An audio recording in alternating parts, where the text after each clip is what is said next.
et donc on est en plein dans le travail de la journée sur l'évaluation de manière générale, non seulement l'évaluation par compétences, mais également l'évaluation de projets, l'évaluation de manuels scolaires, enfin c'est vraiment un domaine sur lequel j'ai beaucoup travaillé. Avant de rentrer dans le vif du sujet, je ne vais pas... Tout le monde vous a remercié, alors je vais vous remercier aussi. Mais pas pour ce que vous avez fait, parce que je n'en sais rien. Je ne doute pas que vous avez été, mais je vais vous remercier de soutenir ce soir l'équipe nationale belge.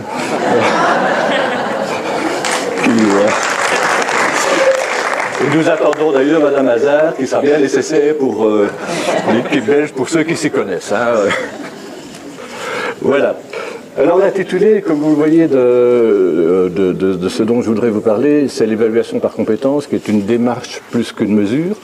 Alors on verra, il y a certainement sans doute de la mesure parfois quelque part dans l'évaluation, mais je crois effectivement que c'est plus une démarche et il faut pouvoir en avoir conscience.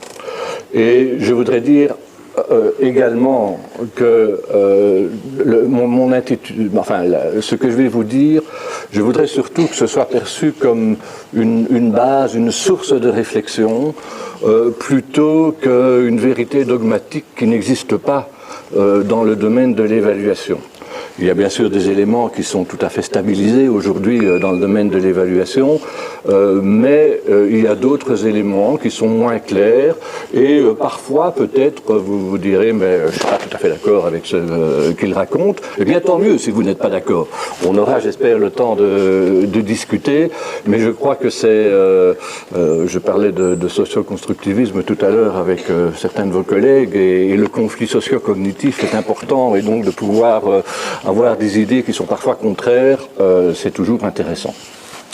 Dans ce que je vais vous dire, il y a certainement un certain nombre de choses, bien entendu, que vous connaissez parfaitement. J'espère néanmoins qu'il y a d'autres éléments qui vous permettront d'aller plus loin dans le domaine très important de l'évaluation pédagogique de manière générale et par compétence en particulier. Et Wall, cette racine indo-européenne, veut dire, vous voyez le rapport avec les Wallons, exprimer sa force, être puissant. Cette racine très loin, et c'est intéressant déjà en matière d'évaluation, puisqu'on parle bien de force, de puissance quelque part dans l'évaluation. Et ça s'est transformé en latin avec évaluere, avec le préfixe ex et qui veut dire faire sortir quelque chose, et donc évaluer consiste bien, et donc évaluer, à faire sortir la valeur, la puissance non pas, et je voudrais insister sur ce point, la valeur de l'élève, mais bien la valeur de ses connaissances et de ses compétences. Et c'est ça qui est en jeu dans l'évaluation pédagogique. Et au bout du compte, un élément qui est très important, qui a été surtout travaillé par le professeur Jacques Ardoineau, pour ceux qui le connaissent, l'évaluation consiste bien à donner du sens. Et vous voyez bien qu'on est bien au-delà de la simple mesure, puisqu'on est vraiment dans une construction de sens sur les connaissances et les compétences des élèves. Alors rien que cette visée étymologique peut déjà amener à se poser certaines questions et surtout d'avoir un regard critique par rapport à certaines dérives qui peuvent exister lorsque l'on fait l'évaluation pédagogique. Une première, et ça nous ramène au titre, une première dérive qui est possible est de limiter la valeur que l'on essaye d'évaluer à une note. Et Dieu sait si les notes sont quelque chose de fondamentalement inscrit dans l'ADN des enseignants, des élèves, des parents, enfin c'est vraiment quelque chose de fondamental. Ici, sans doute, comme dans la plupart des pays, c'est vraiment grave. Mais alors, je peux vous dire dès le départ que je n'ai rien personnellement contre les notes, mais ce qui m'inquiète, c'est si on se limite aux notes. Une autre dérive possible est effectivement, c'est un petit peu sur ce que je vous disais, et je crois que c'est important, de faire porter l'évaluation sur ce qu'est l'élève, ce qu'il est fondamentalement, et non pas sur ce qu'il a appris. Nous sommes dans un contexte pédagogique et donc ce qui nous intéresse bien, c'est ce qu'il a pu apprendre grâce à l'école, et c'est une dérive supplémentaire que de faire porter l'évaluation sur ce qu'il a appris parfois en dehors de l'école et non pas sur ce qu'il a appris à l'école, parce que ce que nous cherchons à mettre en évidence grâce à l'évaluation pédagogique, c'est la plus-value qui a été apportée par l'école. C'est quelque chose qui est très difficile à réaliser, notamment par exemple dans le domaine langagier, le langage oral, qui est déjà quelque chose de toute façon difficile à évaluer. Si je ne me trompe, il y a un atelier qui est consacré à l'évaluation d'une production orale cet après-midi, oui. C'est possible, hein? Et donc c'est effectivement quelque chose de très intéressant, mais il est évident qu'on n'apprend pas seulement à parler, à s'exprimer à l'école, et qu'on apprend à s'exprimer à des tas d'autres endroits, et donc il est effectivement difficile d'isoler ce qui a été la plus-value apportée par l'école. C'est un travail pourtant à essayer de réaliser. Et d'autre part, dernière dérive, rien qu'à partir de l'approche étymologique, la question de l'évaluation, et je crois qu'on est au cœur de notre débat et de vos réflexions, est d'éviter que ce soit simplement un outil de sélection, de sanction parfois, de motivation ou de démotivation. Alors les deux sont dangereux, hein, l'évaluation carotte, mais finalement ce n'est pas l'évaluation qui devrait motiver les élèves à apprendre. C'est l'apprentissage qui devrait motiver à apprendre. Je ne dis pas que l'évaluation ne peut pas jouer de rôle à ce niveau-là, mais ça ne peut pas être rien qu'un outil de motivation, et certainement pas aussi, comme ça l'est malheureusement trop souvent, un outil de démotivation, où au bout du compte, souvent, l'évaluation ne consiste au bout du compte qu'à dire à l'élève ce qu'il sait déjà, c'est-à-dire qu'il est un incapable. Et ça, c'est catastrophique, parce qu'on passe tout à fait à côté des enjeux principaux. Alors, à partir de l'approche étymologique, on peut aussi essayer de systématiser ce que c'est que l'évaluation. Je vais vous donner une définition de l'évaluation.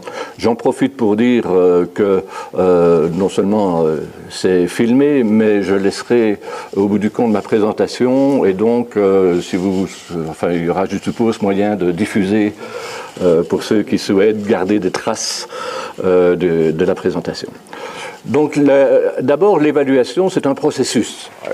On revient un petit peu au titre de l'intitulé, une démarche, un processus, c'est-à-dire que c'est quelque chose qui s'étale dans le temps. L'évaluation n'est pas un moment bien particulier, il y a peut-être un moment de recueil d'informations, mais l'évaluation, c'est tout un processus. Et ce processus, il existe, et vous allez voir que je vais reprendre la définition à l'envers, il existe parce qu'il doit pouvoir fonder une décision.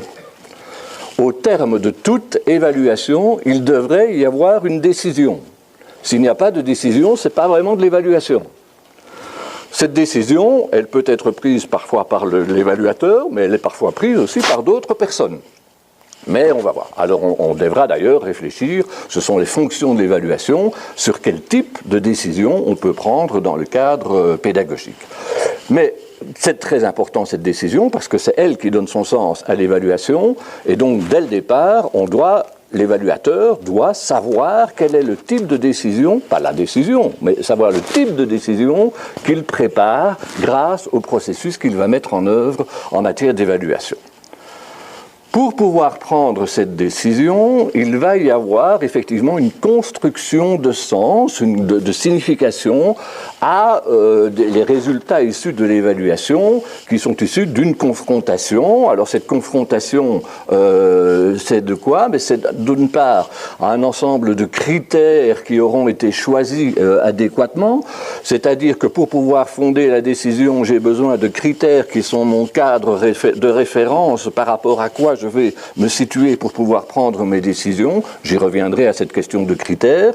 Et pour par rapport à cet ensemble de critères, ce que l'on va faire dans le processus d'évaluation, c'est examiner une adéquation d'un certain nombre d'informations par rapport à cet ensemble de critères. Et donc, effectivement, et ça complète la définition de l'évaluation, dans le processus, à un certain moment, on va devoir effectivement recueillir un ensemble d'informations avec des exigences, mais je ne vais pas rentrer dans le détail, qui doivent être pertinentes, c'est-à-dire qu'il faut recueillir les bonnes informations. Ces informations doivent être également valides, c'est-à-dire qu'elles doivent bien parler de ce que je dis qu'elles parlent, dont elles parlent, et elles doivent être également fiables. Ça veut dire quelque part que si quelqu'un d'autre recueille les mêmes informations, il devrait recueillir les mêmes informations effectivement, et non pas des informations différentes, sinon on ne peut pas avoir une confiance dans les résultats de l'évaluation.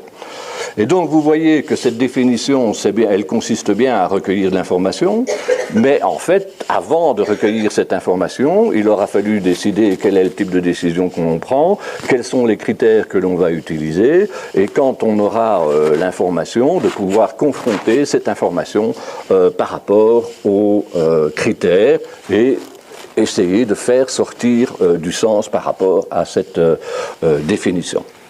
Ce qui montre bien qu'il y a toutes sortes d'étapes et que c'est bien une démarche dans laquelle on s'inscrit.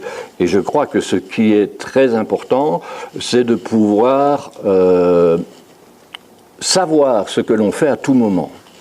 Je me souviens, j'ai formé pendant 4 ans ici à l'université de Dijon dans un DES en ingénierie de la formation, et je formais ces personnes à l'analyse de besoins et l'évaluation des actions de formation. Et on avait travaillé justement sur toute la démarche. Et à un certain moment, j'ai eu un étudiant qui m'a dit « mais ça c'est extraordinaire ». On travaillait notamment sur des questionnaires de satisfaction, mais ça c'était le dernier jour. Parce qu'on avait fait tout un travail et le gars me disait clairement « ah mais maintenant j'ai compris que dans les entreprises, d'habitude on fait des questionnaires de satisfaction, mais sans du tout s'être posé la question « mais qu'est-ce qu'on veut évaluer, pourquoi est-ce qu'on veut le faire, quels sont nos critères de référence ?» Et donc il y a vraiment un travail, avant le recueil d'informations, il y a vraiment un travail fondamental, parce que si ce travail n'est pas réalisé, c'est un petit peu comme si on était dans le désert de l'évaluation où on travaille sans donner du sens. Il faut donc préparer des décisions et les types de décisions que l'on veut prendre correspondent à l'évaluation que l'on va faire, et il y a en réalité, et ça je crois que je ne suis pas sûr de vous apprendre quelque chose de nouveau, mais il y a 3 grands types de décisions que l'on peut prendre, et donc 3 grands types de fonctions d'évaluation, et donc 3 grands types d'évaluation. Le premier type d'évaluation, c'est ce qu'on appelle l'évaluation d'orientation. C'est quelque chose que l'on fait quand on veut, dans le domaine pédagogique, décider de l'orientation de l'élève. Est-ce qu'il doit aller dans une filière scientifique ou une filière littéraire ou encore en formation professionnelle. Donc on a besoin de savoir dans quelle orientation on va amener l'élève. C'est aussi de pouvoir décider, en début d'année par exemple, l'enseignant va devoir décider quels sont les objectifs d'apprentissage à travailler avec ses élèves, éventuellement de manière prioritaire pour bien savoir dans quel sens il va aller. C'est aussi décider des modalités pédagogiques d'accompagnement les plus efficaces pour favoriser les apprentissages. Je crois que ça, j'ai recopié ça textuellement d'un des textes qui font de votre réflexion pour le moment en matière d'évaluation. C'est aussi, de manière plus large, décider d'un nouveau projet, des chances de réussite d'un projet, de l'acceptation sociale de ce qu'on veut faire, enfin, bref, c'est au moment où on n'a pas encore commencé ce que l'on souhaite commencer, et on veut faire un processus d'évaluation pour savoir dans quelle direction on va prendre. Ce qui signifie que le résultat, le produit de cette évaluation va déboucher sur une ou sur plusieurs directions, avec, si possible, l'indication de celle qu'il vaut mieux prendre. On peut schématiser ça par ce petit schéma-là. Donc on a plusieurs directions qui doivent être prises. l'objet de l'évaluation, c'est-à-dire ce que l'on va essayer d'évaluer, et donc sur lesquels on va essayer de recueillir d'informations, et là, ça montre toute la complexité de cette évaluation. Ce sont soit les potentialités, c'est-à-dire ce qui pourrait, et je suis bien au conditionnel, ce qui pourrait bien fonctionner, et d'autre part, les risques, c'est-à-dire ce qui ne pourrait pas bien fonctionner. Et le fait d'utiliser les conditionnels, le fait de travailler sur les potentialités et les risques montre une difficulté fondamentale de cette évaluation. Cette évaluation d'orientation est souvent d'ailleurs appelée de l'évaluation prédictive. Et effectivement, elle va consister à faire une prédiction sur l'avenir. C'est dans ce sens-là qu'il faut aller parce que ce serait le meilleur sens. Et par exemple, en matière d'évaluation prédictive qui concerne des personnes, et donc notamment des élèves, il faut savoir que toutes les recherches qui ont été faites dans le domaine ont montré que la validité dans le temps d'une prédiction, même la plus rigoureuse possible, n'est jamais que de 6 mois au maximum.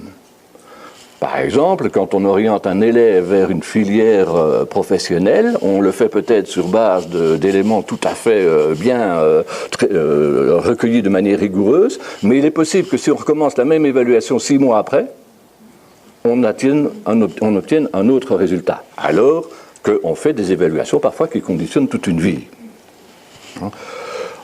C'est une donc des difficultés de cette évaluation qui est souvent appelée évaluation prédictive. Elle est aussi, et je crois que c'est comme ça que, si je ne me trompe pas, que vous utilisez, elle est utilisée dans le sens d'évaluation diagnostique.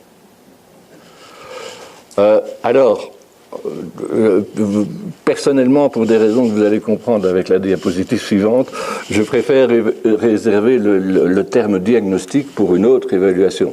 Ici, il y a n'empêche aussi un diagnostic, et je ne vais pas, ça m'est égal les appellations qu'on utilise, finalement l'important c'est de savoir ce que l'on met derrière les mots que l'on utilise, et donc continuer à appeler ça évaluation diagnostique si c'est comme ça que le concept est utilisé dans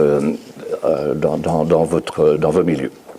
Deuxième évaluation, que vous connaissez normalement bien, c'est ce qu'on appelle l'évaluation formative, enfin dans le domaine pédagogique, dans le domaine plus général, c'est de l'évaluation de régulation, mais dans le domaine pédagogique, on parle vraiment de l'évaluation formative, qui consiste à décider des modifications à apporter en vue de faciliter l'apprentissage de l'élève, qui consiste par exemple très concrètement, et là j'imagine que ça vous parle à certains d'entre vous, de décider des modalités spécifiques d'accompagnement pédagogique à mettre en place, ce que vous appelez l'accompagnement personnalisé, et donc qui consiste vraiment au bout du compte de s'arrêter à un certain moment dans un processus qui existe, dans le domaine pédagogique, un processus d'apprentissage, de voir qu'est-ce qui ne va pas et de pouvoir, sur cette base, décider de ce qu'on va faire pour que ça aille mieux.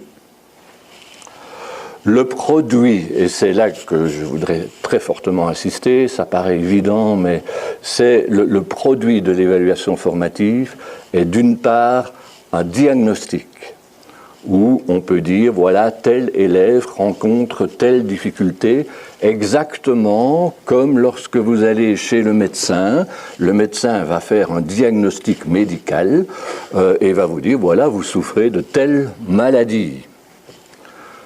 Quand le médecin vous a dit, vous souffrez de telle maladie, il ne vous dit pas, voilà, maintenant c'est 30 € et on se revoit dans un mois. Vous la trouverez un peu saumâtre s'il se contentait de vous donner le diagnostic. Vous souhaitez également savoir comment sortir de cette maladie que vous avez et donc d'avoir une thérapie qui va vous permettre d'être guéri. Dans le domaine pédagogique, c'est exactement la même chose. Et donc, c'est effectivement, si j'ai bien compris, le rôle de cet accompagnement personnalisé. C'est effectivement d'apporter des modalités concrètes qui vont permettre à l'élève de sortir des difficultés dans lesquelles il se trouve. Et donc cette partie, cette thérapeutique est vraiment fondamentale. Si elle n'existe pas, et malheureusement, elle n'existe pas toujours, mais si elle n'existe pas, en fait, l'évaluation qu'on a faite ne sert strictement à rien. En termes de petits schémas, où on est dans un système de feedback et de rétroaction, et donc effectivement, où on avance, à un certain moment on fait le point, et puis sur la base de ce point, on va peut-être revenir un petit peu en arrière, mais c'est revenir en arrière pour pouvoir mieux continuer, et ainsi petit à petit de progresser vers là où on veut. L'objet de l'évaluation, et ça c'est un élément sur lequel il est important, je veux savoir quelles sont les difficultés de l'élève. Et donc, ce que je vais essayer de regarder, ce sont toutes les erreurs que l'élève commet dans ce qu'il a appris, dans ses compétences. Éventuellement, je vais aussi mettre en évidence certaines réussites, mais non pas parce qu'elles m'intéressent à ce moment-là en tant que tel, mais parce que je vais pouvoir m'appuyer sur ces éléments, tout comme le médecin va essayer de voir, mais vous faites ça bien, eh bien vous aimez bien marcher, ça va vous donner de la force pour soigner votre maladie.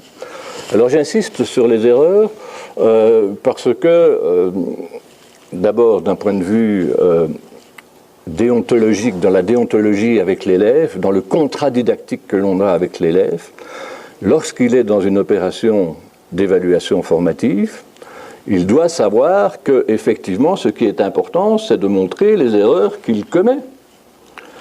Parce que sinon, l'évaluation ne servira strictement à rien. Et donc, bien entendu, il doit être dans un climat, dans une relation où ça n'est pas catastrophique, bien au contraire, de pouvoir montrer ses erreurs. Si vous allez chez le médecin et que vous refusez de lui dire où vous avez mal, il ne va pas pouvoir vous aider. C'est la même chose avec les... Et donc, l'élève doit comprendre qu'on lui dit « mais dis-moi où tu as mal aujourd'hui pour que je puisse effectivement t'aider à soigner ce mal ». Pour prendre très rapidement un exemple que je réutiliserai après également, on peut évaluer à un certain moment des questions d'orthographe, et notamment par un système classique de dictée. C'est quelque chose qui existe. Si vous faites une dictée dans une perspective d'évaluation formative, ce qui va vous intéresser quand vous allez corriger, c'est effectivement toutes les erreurs d'orthographe que l'élève a commises. Mais ce qui va vous intéresser, ce n'est pas de les souligner en rouge et puis de compter le nombre d'erreurs. Le nombre d'erreurs, enfin, c'est pas ça qui est le plus important. Ce qu'on va surtout voir, c'est souligner un mot en vert parce que celui-là est un problème d'usage, peut-être un autre en rouge que je vais entourer parce que lui est un problème d'accord en conjugaison ou un problème de grammaire, enfin, et bref, de repérer et de répertorier les différentes erreurs que l'élève commet, et pour pouvoir au bout du compte dire mais toi tu as un problème d'orthographe grammaticale et spécialement en l'accord sujet-verbe par exemple, alors qu'un autre élève, lui, toi ton problème c'est que tu as beaucoup de confusion de sons, tu as un problème d'orthographe d'usage, mais tu maîtrises bien les accords. Donc, de pouvoir faire le diagnostic et, en fonction de cela, de pouvoir réaliser la thérapie qui conviendra aux difficultés. L'exemple de la dictée est très simple, mais vous pouvez transférer cet exemple à n'importe quelle autre opération d'évaluation formative et se dire que ce qui nous intéresse vraiment à ce moment-là, c'est le travail sur les erreurs. En passant, je signale que certains d'entre vous ont déjà entendu parler de l'évaluation formatrice. Et l'évaluation formatrice, c'est tout simplement de l'auto-évaluation formative. C'est-à-dire que c'est l'élève lui-même qui est impliqué dans son évaluation et qui va se former lui-même grâce à son auto-évaluation. Et c'est bien sûr un élément très important à développer dès la maternelle, et je crois jusqu'à l'université, c'est vraiment quelque chose de très important. Les élèves ou les étudiants qui sont capables d'évaluation formatrice sont des élèves qui sont beaucoup plus à même d'apprendre que ceux qui ne sont pas capables de faire ce processus. La troisième décision que l'on doit pouvoir prendre, c'est ce qu'on appelle l'évaluation certificative, ou plus généralement de certification ou de validation, qui va effectivement, à un certain moment, pouvoir décider de la réussite d'un élève. Est-ce qu'à la fin d'un cycle, il a réussi? Est-ce qu'il peut avoir son diplôme, son certificat? De décider, en matière d'évaluation de la compétence, est-ce que l'élève maîtrise réellement une compétence? Est-ce qu'il peut décider de son passage à l'année supérieure? Ça, c'est une évaluation en fait très spéciale parce qu'elle est à la fois certificative, mais elle est aussi quelque part prédictive. Parce que la plupart du temps, quand on dit oui, tu peux passer dans l'année supérieure, ça veut dire que tu devrais réussir l'année suivante. Et donc tu peux passer. Mais normalement, elle devrait quand même se fonder sur une véritable certification. L'évaluation certificative devrait déboucher sur une preuve, c'est-à-dire la preuve que l'élève maîtrise ce qu'il doit maîtriser. Et on peut schématiser ça avec le losange de décision où on rentre dedans et soit c'est vert, soit c'est rouge. L'objet de l'évaluation certificative, c'est assez logiquement les réussites. Puisque l'on veut certifier que l'élève maîtrise quelque chose, on doit montrer ce qu'il réussit.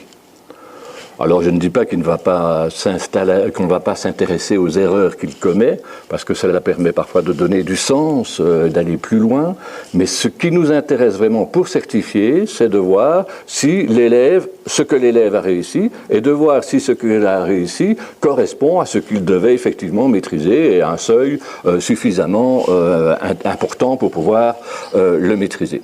Je reprends l'exemple de la dictée. Si je suis dans une dictée de type certificatif, assez logiquement, ce que je devrais m'intéresser, les mots que je devrais entourer ou souligner, ce sont tous ceux qui sont écrits correctement. Et non pas les erreurs. Et donc, logiquement, ce que je devrais compter à la fin, c'est non pas le nombre de mots où on s'est trompé, ça ne m'intéresse pas, mais c'est le nombre de mots qui ont été écrits correctement. Et de pouvoir comparer ce nombre de mots écrits correctement par rapport à un seuil. En Belgique, par exemple, dans ce qu'on appelle les socles de compétences, vous voyez qu'il y a des points communs entre nos deux pays, mais dans les socles de compétences, par exemple, à la fin de la deuxième année du secondaire chez nous, donc c'est plus ou moins au milieu ou fin du collège pour vous, il est écrit, par exemple, qu'en orthographe, l'élève doit être capable, dans une production personnelle, d'écrire un texte avec 90% de mots écrits correctement. Et donc, ce qu'on veut vérifier, c'est s'il y a bien 90% de mots écrits correctement. Alors, à nouveau, voilà l'exemple de la dictée. Vous pouvez transférer ça à toute évaluation où, quand on veut faire l'évaluation certificative, ce qui devrait nous intéresser, c'est ce que l'élève a réussi réellement. Je dis tout de suite que cette évaluation certificative, elle ne devrait arriver qu'à certains moments très rares et bien spécifiques. Ce n'est pas la plus importante. La plus importante, c'est l'évaluation formative, qui, elle, est d'ailleurs vraiment une évaluation pédagogique, alors que l'évaluation certificative est finalement avant tout une évaluation administrative. Il est important de pouvoir décider à un certain moment si un élève peut avoir son bac, qui est un papier tout à fait officiel, qui lui permettra soit de continuer sa vie professionnelle, soit de continuer des études, mais donc c'est une obligation administrative qui est nécessaire, qui n'a pas beaucoup finalement d'importance d'un point de vue pédagogique, au contraire de l'évaluation formative. Il y a des dérives notamment, parfois on dénature le concept d'évaluation formative. Et notamment, ça j'ai rencontré plus d'un enseignant, ou bien quand on interroge les élèves, on leur dit que c'est quoi une évaluation formative? Ah, mais c'est quand les points ne comptent pas. Alors je ne sais pas pourquoi on donne des points s'ils ne comptent pas, mais enfin, en tous les cas, ça n'est que ça. Et donc, vous voyez, pour l'élève, une évaluation formative, et chez nous, c'est écrit dans un décret, il faut de l'évaluation formative. Hein, et pour les élèves, quand on leur dit, c'est les points qui ne comptent pas, donc ça n'a pas beaucoup d'importance. Hein. Et donc, je fais n'importe quoi, mais je ne montre pas mes véritables erreurs, et donc, tout le processus est dénaturé. Un autre point qui permet qui est une dérive potentielle en matière d'évaluation formative, c'est le fait qu'il y ait parfois une absence de diagnostic et ou de thérapeutique. J'en ai parlé, les deux sont vraiment importants et il faut les deux pour que ce soit une véritable évaluation formative. Je ne vais parler que de mon pays. J'ai vu plus d'une fois, en tant que parent notamment, des enseignants qui faisaient de l'évaluation dite formative. Et puis on arrivait, voilà, il y avait des points qui ne comptaient pas, mais il n'y avait pas vraiment un diagnostic. Et il n'y avait surtout même pas de thérapeutique qui accompagnait. Moi, on avait fait de l'évaluation formative. Simplement, les points ne comptaient pas. Et un élément sur lequel que j'ai vu aussi malheureusement trop souvent, c'est le fait de se dire que c'est à l'élève de comprendre ses faiblesses et d'y remédier. C'est-à-dire qu'on fait une évaluation, on a une interrogation, il y a des points, il y a éventuellement des choses qui sont soulignées, et puis on dit maintenant à l'élève, ben, débrouille-toi, hein, c'est à toi à comprendre ce qui ne va pas et à faire en sorte que ça aille mieux. Si le médecin vous disait ça, voilà, soignez-vous, vous ne seriez pas content non plus. Hein. Donc, je crois qu'on doit vraiment faire attention à ce niveau-là. Au niveau du concept d'évaluation certificative, il y a parfois, effectivement, on peut noter, on peut décider, mais parfois, les évaluations certificatives ne prouvent pas suffisamment une réelle maîtrise de ce que l'on veut évaluer.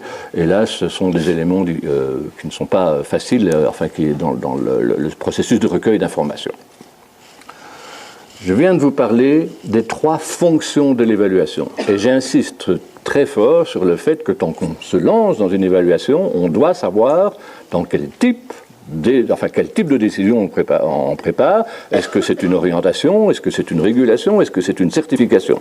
Parce que tout le processus d'évaluation va être différent en fonction de ce type qui a été défini. Donc c'est la première chose que l'on doit savoir. À côté de ces fonctions de l'évaluation, il y a une autre question qui est les démarches d'évaluation. Là, je vais peut-être aborder quelque chose dont vous connaissez moins l'existence. Alors, il y a une première démarche que vous connaissez bien, je crois, c'est ce qu'on appelle la démarche sommative. Le fait d'avoir une démarche sommative, ça veut dire qu'on va faire une somme. Et donc que l'on va évaluer un niveau de performance à travers un bilan. Et ce bilan, on va le traduire soit en des notes, un chiffre, soit en toute autre appréciation, mais qui est une appréciation hiérarchique, c'est-à-dire que l'on peut classifier, ça c'est bien, etc. Cette évaluation, on va pouvoir la comparer soit à une norme de groupe, soit à une maîtrise, à un objectif, soit par rapport à un niveau initial dans une progression, j'y reviendrai peut-être, mais en tous les cas, le sens de cette démarche, c'est l'évaluation, enfin, et c'est ce qu'on appelle l'évaluation sommative, mais c'est bien celle qui procède par un bilan où l'on va faire une somme de différents apprentissages et que l'on va pouvoir traduire dans une note qui est la somme de quelque chose. Cela se différencie, pour bien comprendre ce que c'est, cela se différencie totalement de la démarche descriptive. Et la démarche descriptive, ce n'est pas de faire des sommes et d'arriver à des notes, mais c'est de pouvoir vraiment identifier et décrire ce qui est maîtrisé ou ce qui ne l'est pas, quelles sont les difficultés observées, quelles sont les procédures qui sont utilisées, que ce soit des procédures heureuses, c'est-à-dire qui fonctionnent bien, ou moins heureuses parce qu'elles ne fonctionnent pas, bref, de pouvoir apporter une vue qualitative et descriptive des compétences et des connaissances de l'élève. Et donc ça s'oppose à la démarche sommative. Il y a une troisième démarche qui existe, qu'on peut appeler de différentes manières, démarche herméneutique ou intuitive. Cette démarche, elle consiste à donner du sens à une série d'indices qui sont recueillis de manière plus ou moins consciente. Quand je dis plus ou moins consciente, ça veut dire que ça peut être de manière consciente, et parfois de manière systématique, mais que ça peut être aussi de manière inconsciente. Cette démarche herméneutique intuitive, c'est peut-être celle qui est le plus souvent utilisée dans la réalité. Et il faut le savoir, parce que le problème, c'est qu'on ne le sait pas. Les enseignants, face à leurs élèves, à tout moment, perçoivent toutes sortes d'indices, et sur la base des indices qu'ils perçoivent, je répète, consciemment ou inconsciemment, ils vont effectivement se créer du sens par rapport à cet élève, et ils vont pouvoir dire des choses sur l'élève, dans une démarche vraiment intuitive. Cette démarche intuitive, elle existe, mais elle existe et elle existe de manière tout à fait efficace. Certaines recherches ont été faites pour savoir quel était le meilleur prédicteur de la réussite d'un élève dans les années qui suivaient. Et alors on a comparé des batteries de tests très compliqués, on a pris les bulletins, on a pris l'origine sociale de l'élève, et puis on a simplement aussi demandé aux enseignants, dites-moi les élèves qui vont réussir et ceux qui vont, selon votre avis. Et l'élément le plus performant pour faire cette prédiction, c'est effectivement cet avis tout à fait intuitif et subjectif de l'enseignant, mais qui a donc une connaissance très, très intuitive. Alors le problème, il est très performant, et tant mieux.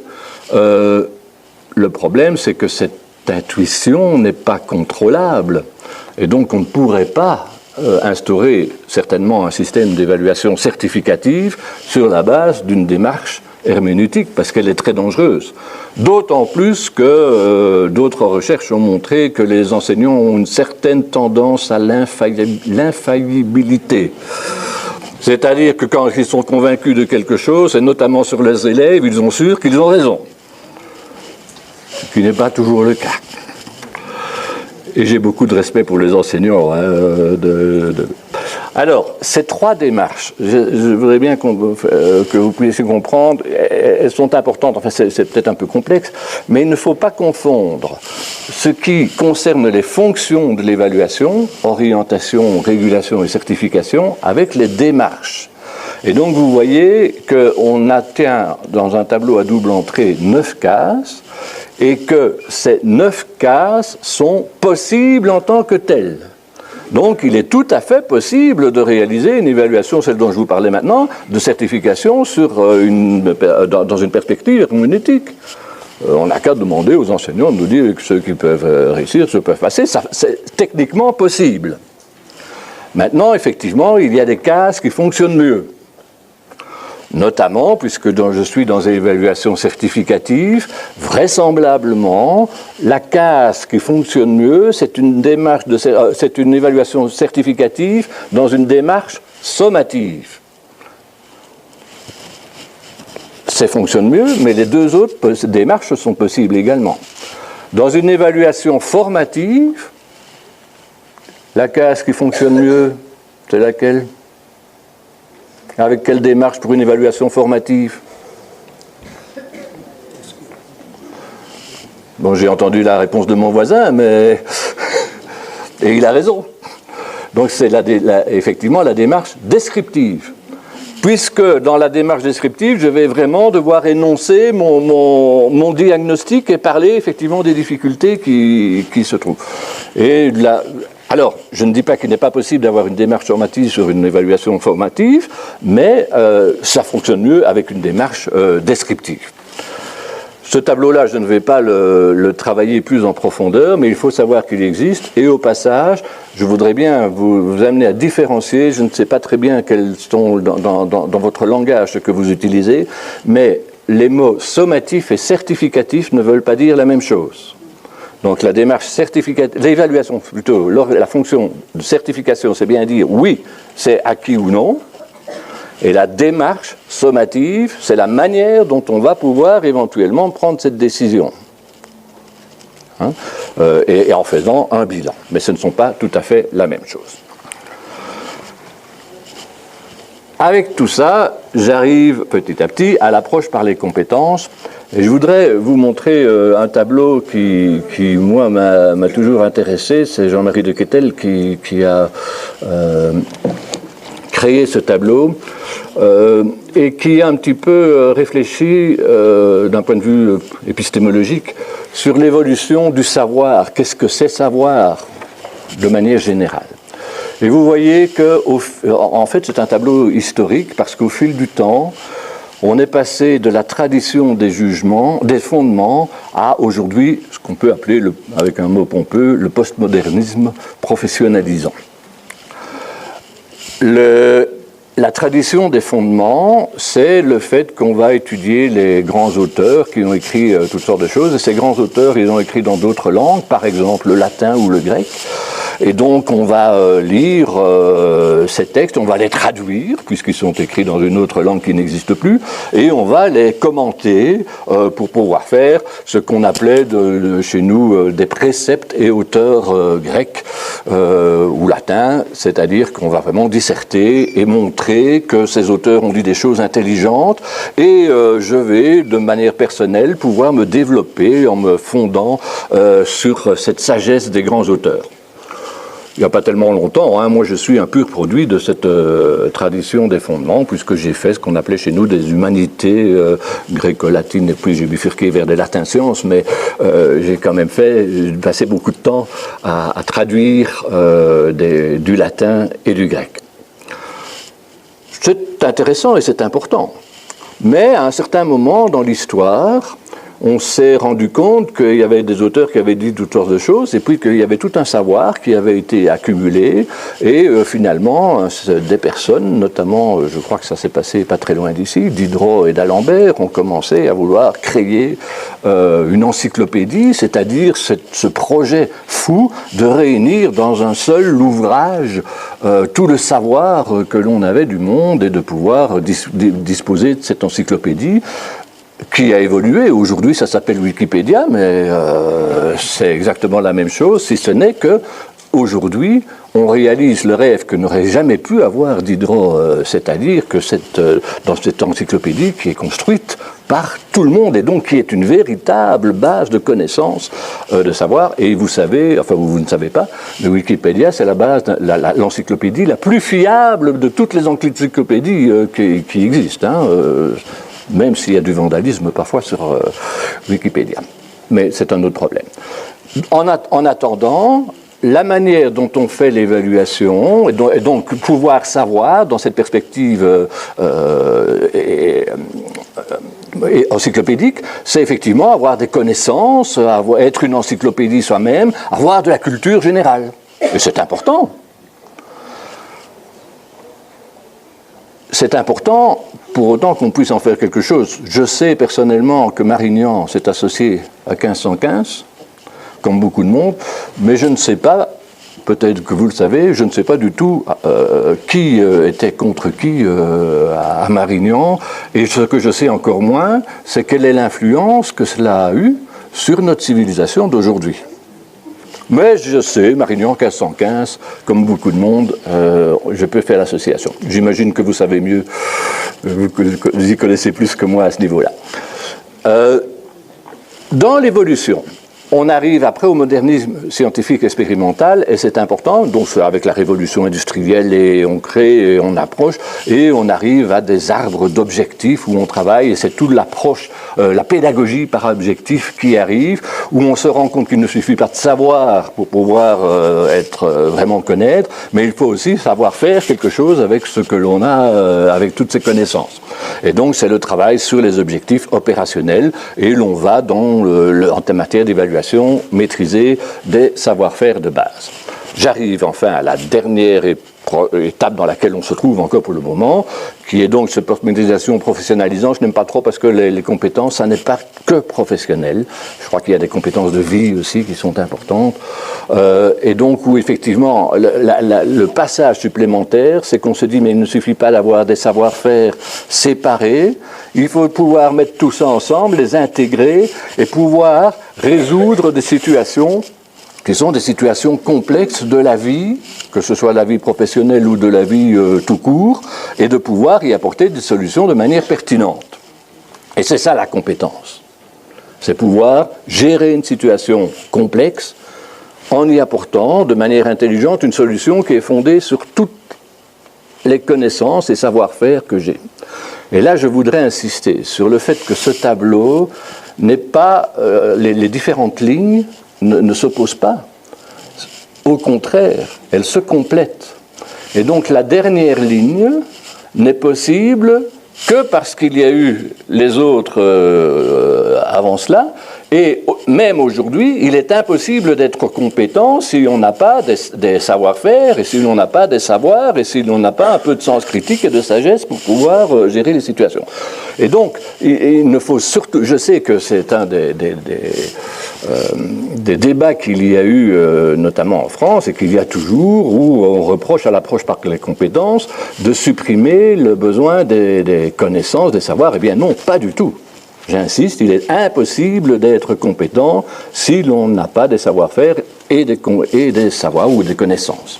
Et de la culture, puisque je crois que ça a été rajouté dans les intitulés de vos référentiels. La culture se réfère sans doute à la tradition des fondements. Voilà, c'est un tableau qui montre l'intelligence du système et surtout, mais ce que je veux surtout retenir, c'est oui, c'est important de travailler sur l'approche par les compétences, j'en suis vraiment convaincu, mais il faut, si l'on travaille sur les compétences, pouvoir travailler sur tout ce qui a toujours été appris dans l'école et ça n'élimine rien, bien au contraire. Ce qui a d'ailleurs une répercussion en matière d'évaluation, parce que on va, en matière d'évaluation, travailler sur deux types d'évaluations différentes et les deux sont fondamentales. On va d'une part pouvoir à certains moments travailler de manière formative ou certificative, peu importe, mais on va pouvoir travailler sur l'évaluation, ce qu'on appelle les ressources. Alors les ressources dans l'approche par les compétences, tous les auteurs aujourd'hui sont d'accord pour dire qu'être compétent, en fait, c'est de pouvoir mobiliser des ressources pour pouvoir résoudre la situation complexe. Et dans les ressources, il y a à la fois des ressources internes, c'est-à-dire toutes les connaissances, les savoir-faire, les savoir-être, les valeurs même qui sont importantes, mais donc qui sont à l'intérieur de nous et que l'on a petit à petit développées. C'est aussi pouvoir mobiliser des ressources externes. Pour être compétent pour faire une conférence, eh bien, j'ai besoin d'utiliser un ordinateur et de savoir l'utiliser et les logiciels qu'il m'offre. Et ce sont des ressources externes. Je peux les utiliser grâce à des ressources internes, mais je dois pouvoir mobiliser les deux. Et mobiliser, le terme est important, c'est de pouvoir à la fois identifier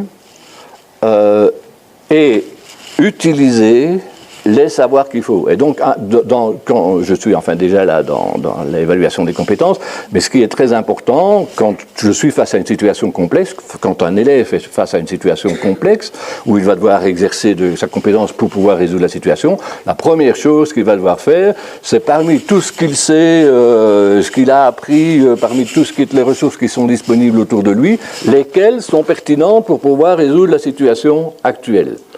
Et une fois qu'il aura identifié quelles sont les ressources pertinentes, il va devoir les utiliser correctement et en combinaison avec les autres. Et donc ce travail, le travail sur l'approche par les compétences consiste en grande partie à travailler sur cette mobilisation. C'est-à-dire apprendre aux élèves à voir qu'est-ce qui est pertinent dans une situation et comment les utiliser en interaction avec d'autres savoirs. Les deux évaluations sont fondamentales. Pour des raisons notamment techniques. En fait, on pourrait se dire, dans un système qui a choisi vraiment une approche par les compétences, de manière certificative, on pourrait se dire, mais je peux me contenter d'évaluer des compétences. Le seul problème, c'est que si l'élève a des difficultés dans la compétence, si je ne fais pas plus, je ne sais pas où il a ces difficultés. Et donc j'ai besoin de savoir s'il maîtrise les ressources, c'est-à-dire les savoirs et savoir-faire de base, pour pouvoir voir s'il va pouvoir les intégrer. Et s'il ne maîtrise pas les ressources, il ne pourra pas être compétent. Mais ça ne veut pas dire qu'il n'est pas capable de résoudre une situation complexe, ça veut dire qu'il ne maîtrise pas les ressources qui sont nécessaires dans cette compétence-là. Ce qui nous amène à certaines dérives de nouveau qu'il peut exister. Alors, une première dérive, je prends des exemples qui sont issus de ce qui s'est passé en Belgique, et je dis bien s'est passé parce que justement, il y a eu une évolution à ce niveau-là. Mais une des dérives est, dans un système fondé sur l'approche par les compétences, de n'évaluer en fait au bout du compte que des ressources. C'est-à-dire des épreuves classiques sur des savoir-faire. Et notamment en Belgique, qui fait aujourd'hui qui fait beaucoup d'évaluations externes avec des épreuves donc, qui arrivent du ministère, qui sont organisées, ce qui est tout à fait contraire à l'histoire belge, où il y a encore, enfin, non, ça a changé, mais il y a encore quelques années, le diplôme du secondaire, donc le bac, était délivré sans aucune épreuve officielle bac. C'était les équipes éducatives qui vraiment délivraient. Aujourd'hui, ça a évolué. Et alors, on a des épreuves externes certificatives ou non certificatives. Mais les premières épreuves externes qui arrivaient, alors qu'on est clairement inscrit dans un système d'approche par les compétences, n'évaluaient en fait que des ressources à différents niveaux. C'est-à-dire une évaluation tout à fait classique. Un autre dérive est n'évaluer que des compétences. Et notamment, toujours en Belgique, à côté de ces épreuves externes qui étaient des épreuves officielles, je dirais, il y avait une commission des outils d'évaluation qui travaillait et qui, eux, n'avaient aucun contact avec les concepteurs des épreuves externes. Et la seule chose qu'ils faisaient, c'était effectivement réaliser des épreuves selon des compétences, c'est-à-dire qu'ils présentent des situations complexes, etc., mais ils n'évaluaient jamais de ressources et ils ne donnaient pas. Ces outils devaient servir aux enseignants à les aider, mais les enseignants recevaient ça, mais ils ne savaient pas vraiment qu'en faire, puisqu'ils n'avaient pas l'évaluation des ressources à côté. Donc, j'insiste toujours de pouvoir, dans ce travail, avoir les deux types d'évaluation, parce qu'elles sont toutes les deux fondamentales. Une autre dérive est de proposer aux élèves des situations complexes qui ne correspondent pas à leur niveau. Et je vais donner la dernière dérive à ce niveau-là en même temps parce qu'elles vont ensemble. C'est de pouvoir évaluer par situation complexe, mais sans avoir appris à résoudre des situations complexes. Il y a eu, je ne vais pas le citer, mais un professeur en Belgique a fait à un certain moment, alors qu'il était l'initiateur de toute l'approche par les compétences en Belgique, à un certain moment, il s'est dit, et il avait raison de se poser la question, mais est-ce que les élèves apprennent les compétences qu'ils sont censés avoir?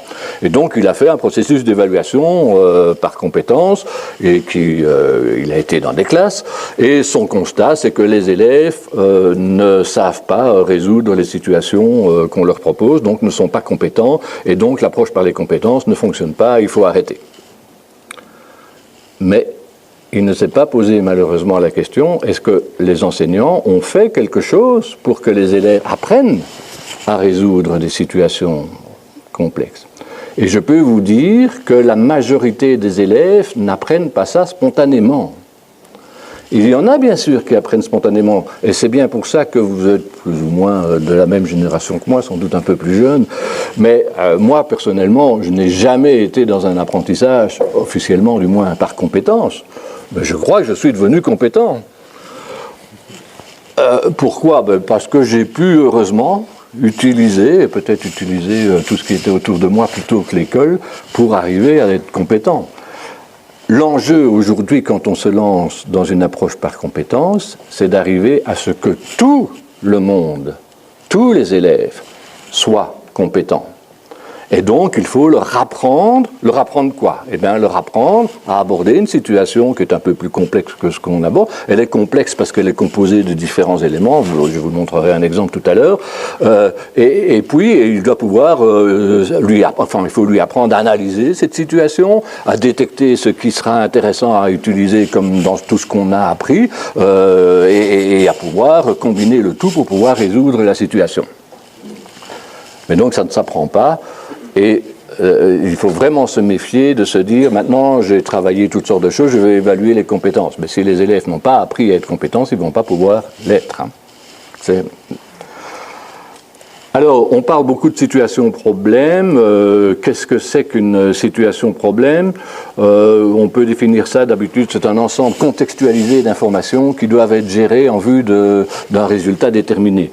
Alors, des exemples de situations problème, il y en a dans tout moment, la vie. Par exemple, quelqu'un qui veut à un certain moment préparer un plat de la cuisine traditionnelle, eh bien, il va devoir exercer sa compétence de cuisinier. C'est une situation complexe parce qu'il doit connaître ce que c'est que la cuisine traditionnelle, il doit avoir des coups de main, enfin, il doit avoir toutes sortes de choses à savoir faire. Par exemple, une autre compétence qui est très, très classique et qui est très intéressante à analyser, c'est la conduite d'une voiture en ville, où à des tas de moments, il se passe des tas de choses et on doit prendre des décisions, on doit utiliser. Il y a beaucoup de choses que l'on fait de manière inconsciente lorsqu'on conduit, mais ce sont pourtant des choses complexes que l'on fait et que l'on a tellement intégrées qu'on ne doit même plus trop y réfléchir. Hein, c'est là qu'on arrive vraiment à une vraie compétence. C'est un très bel exemple, la conduite d'une voiture.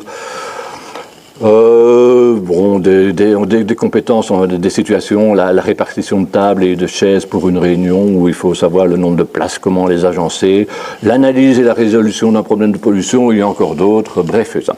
Ce sur quoi je voudrais insister, c'est que la situation problème, ce n'est pas une activité ni une situation didactique. Une situation didactique, c'est bien une situation d'apprentissage qui est organisée par l'enseignant dans un but didactique, c'est-à-dire pour découvrir de nouveaux apprentissages. La situation problème dont on parle dans l'approche par les compétences, c'est une situation qui ne va pas provoquer des nouveaux apprentissages, mais où on va combiner des apprentissages que l'on a réalisés pour pouvoir résoudre une situation. Et là, je voudrais un petit peu systématiser, et je ne suis plus tellement dans le domaine de l'évaluation, mais dans le domaine de l'apprentissage. Et sur cette base-là, on peut déterminer 4 moments complémentaires d'apprentissage. Et quand je dis qu'ils sont complémentaires, à nouveau, je dis qu'ils sont quelque part tous indispensables et qu'ils se complètent tous l'un après l'autre. Alors, ce tableau à double entrée permet d'organiser d'une part 2 colonnes qui décrivent le type d'activité que l'on fait, avec ce que l'on peut appeler des activités de structuration ou activités structurelles, c'est-à-dire des activités qui sont réalisées à l'école hors contexte, elles ne sont pas rattachées à la vie, et d'autre part des activités fonctionnelles, c'est-à-dire qui, elles, sont réalisées en contexte, dans un contexte qui ont sans doute plus de sens. D'autre part, on peut avoir un niveau de généralité et je peux m'intéresser à une mobilisation ponctuelle, c'est-à-dire qui ne concerne, je dirais, qu'un seul apprentissage à la fois, et on peut travailler dans de la mobilisation conjointe qui va travailler sur plusieurs apprentissages. Si je croise les 2 cases, j'ai des choses comme, par exemple, pour les activités structurelles, mobilisation ponctuelle, c'est l'apprentissage tout à fait classique d'un objectif spécifique, par exemple, pouvoir calculer l'aire d'un carré. C'est un apprentissage et je dois pouvoir le systématiser, de l'orthographe, un auteur, enfin bien précis, où je vais formaliser les choses. C'est une case qui est traditionnellement très utilisée dans les classes. Il y a depuis tout le temps aussi des moments où on fait des résumés et des synthèses, mais tout ça en dehors de tout contexte. On va faire des résumés d'une période historique, on va faire une synthèse de différents éléments mathématiques qui permettent d'organiser et d'avoir une vue au-delà de simplement des formules. Par exemple, je reprends le calcul d'air, mais si je fais une synthèse, je vais me rendre compte que si je calcule l'air, je dois toujours multiplier une largeur par une longueur ou une hauteur par une largeur ou une longueur, enfin peu importe. Mais donc c'est toujours une multiplication de 2 dimensions. Quand l'élève comprend ça, il a fait un travail de synthèse, qui est très important. Mais tout ça hors contexte. D'un autre côté, on peut travailler sur des activités en contexte, et par exemple, effectivement, c'est là qu'on peut placer pour les activités ponctuelles des situations didactiques, où on crée une situation qui va me permettre de découvrir un apprentissage, mais cette situation, elle a du sens, et donc c'est à partir de cette situation qui a du sens que je vais pouvoir isoler des éléments que je ne connais pas et que je vais donc apprendre pour pouvoir... Et d'autre part, il y a des activités fonctionnelles en mobilisation conjointe, que je parle en intégration, mais donc ce sont les situations qui intègrent, c'est-à-dire où l'on va pouvoir vraiment exercer sa compétence. Je vous ai dit que ce sont 4 activités complémentaires. Ça veut dire que l'on peut, de manière idéale, créer une boucle qui va permettre de passer par toutes ces cases. Et, assez logiquement, la première case, qui est celle qui concerne les activités fonctionnelles, qui concerne en mobilisation ponctuelle, où c'est une phase d'exploration. Sur la base de cette exploration qui va permettre d'isoler ce qu'on ne connaît pas, on va analyser de manière plus précise les éléments et on va commencer à maîtriser ce qu'on doit maîtriser, mais hors contexte. On va synthétiser à un certain moment, et ces termes d'analyse et de synthèse, si vous vous rappelez la taxonomie de Benjamin Bloom, c'est bien les niveaux supérieurs de la taxonomie. Et enfin, et ça c'est l'apport de l'approche par les compétences, on va pouvoir réinvestir, enfin, c'est-à-dire tout ce qu'on a appris, on va pouvoir l'apprendre dans des situations complexes. Et donc, voilà les 4 phases, et j'insiste sur le fait que si on vise l'approche par les compétences, c'est cette case en jaune foncé qui est vraiment fondamentale pour pouvoir arriver à être compétent. Je rentre un petit peu plus maintenant dans la technique de l'évaluation. Vous vous souvenez de la définition de l'évaluation? J'avais parlé de critères, et que ces critères sont vraiment importants. Alors qu'est-ce que c'est qu'un critère? C'est en fait un regard que l'on va porter sur ce qui est évalué, notamment des productions d'élèves, et qui correspond à une qualité de cet objet. Pour donner un rapide exemple, qui est dans un tout autre monde, si vous voulez acheter une nouvelle voiture, vous allez utiliser des critères. Vous avez notamment un critère, par exemple, qui est de plus en plus important aujourd'hui, c'est le critère écologique. Est-ce que la voiture pollue beaucoup? Quel est le type de carburant qu'elle utilise, etc. Vous avez à côté de ce critère écologique, vous avez un critère ergonomique. Est-ce que, selon vos besoins, est-ce que vous pouvez mettre beaucoup de monde dans la voiture? Est-ce que vous pouvez déplacer les sièges facilement? Enfin, comment est l'utiliser? On a aussi un critère d'économie, par exemple. Qu'est-ce que ça va me coûter d'acheter cette voiture? Et donc, j'ai différentes qualités. La voiture idéale, c'est celle qui est économique, écologique, ergologique. Je ne sais pas si la voiture idéale existe, mais j'ai mes différents critères. Et puis, le processus d'évaluation d'achat, c'est que je vais recueillir toutes sortes d'informations sur les voitures et je vais les comparer à mes critères pour pouvoir le faire. Les critères, ils existent toujours. Mais on n'en a pas toujours conscience, je crois que oui, c'est ça que je le dis plus loin. Les critères, c'est quelque chose qui est général, hein, quand je parle d'ergonomie, d'économie, d'esthétique aussi, j'ai oublié ça, l'esthétique de la voiture, c'est très important, mais l'esthétique, c'est général parce que ça s'applique à toutes sortes de choses et on ne sait pas très bien ce que ça veut dire, c'est pour ça que c'est abstrait et que c'est de l'ordre de l'idéal. Et les critères, vous devez savoir qu'ils sont souvent implicites, mais qu'ils sont toujours présents. Ça veut dire que quand vous achetez une voiture, si je vous avais laissé parler, vous ne m'auriez pas parlé d'esthétique, d'économie, mais vous m'auriez parlé du prix, ça oui. Vous m'auriez parlé de la couleur de la voiture, qui fait partie de l'esthétique, mais pas vraiment du critère qui est derrière. Mais pourtant, les critères, ils sont dans votre tête, mais vous ne le savez pas. Et les enseignants, quand ils évaluent, très souvent ils évaluent, ils ont un critère en tête, mais ils ne le savent pas. Et donc le travail qui est à faire, si l'on veut optimiser le processus d'évaluation, c'est de rendre clairs les critères. Dans le domaine de l'évaluation des ressources, le critère existe et il est la plupart du temps l'exactitude de la réponse. Si je vous dis Marignan et que je vous réponds 1515, parfait. Et le critère, c'est simplement c'est exact. Mais évidemment, pour ça, il faut qu'il y ait une réponse exacte, ce qui n'est pas toujours le cas dans des situations complexes. Il y a parfois des réponses qui sont complexes, elles aussi. qui ne peuvent pas se réduire à une seule réponse exacte. Par exemple, dans une dissertation ou comment vous appelez ça, vous, une composition philosophique ou, pour le bac, c'est l'épreuve de philo, c'est ça, enfin, ou, bref, il n'y a pas de réponse exacte en tant que telle.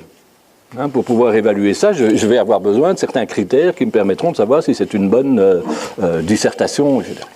Donc la réponse exacte, ça marche quand ça marche, mais parfois ça ne peut pas marcher. Et puis alors, donc, on va utiliser d'autres critères qui sont d'une part, est-ce que c'est pertinent ? Par exemple, ce que l'élève répond, est-ce que c'est pertinent? C'est-à-dire, est-ce que ça correspond bien à ce qu'on attend? Est-ce que ça va dans le sens de ce qu'on attend?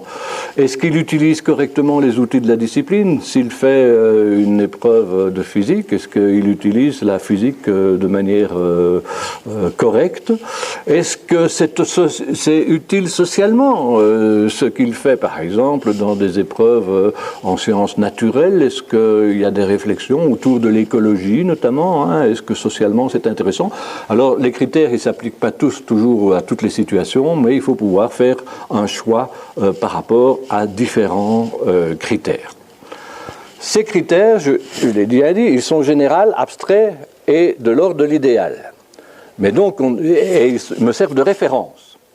Mais pour pouvoir savoir si effectivement la production d'élèves correspond à ces critères, je vais devoir utiliser ce qu'on appelle des indicateurs.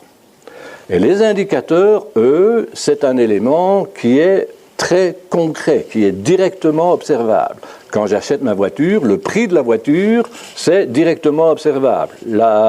L'information sur le degré de pollution de la voiture, il est directement observable, c'est marqué dans la publicité.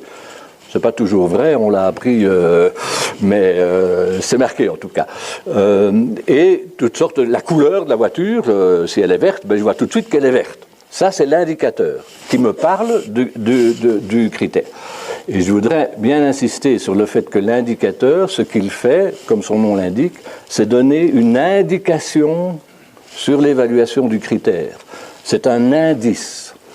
Ce que l'on évalue, c'est bien le critère et pas les indicateurs. Les indicateurs, ce n'est que de l'information. Et je vais recueillir cette information, et si j'ai un faisceau d'indices, c'est-à-dire que j'ai plusieurs indications qui vont dans le même sens, et je vais pouvoir dire, mais voilà, sur la base de ces informations, je peux dire que le critère est maîtrisé ou non, mais j'insiste toujours très fort sur le fait que c'est bien le critère qui est évalué, et non pas l'indicateur. L'indicateur, il n'est là que pour donner de l'information.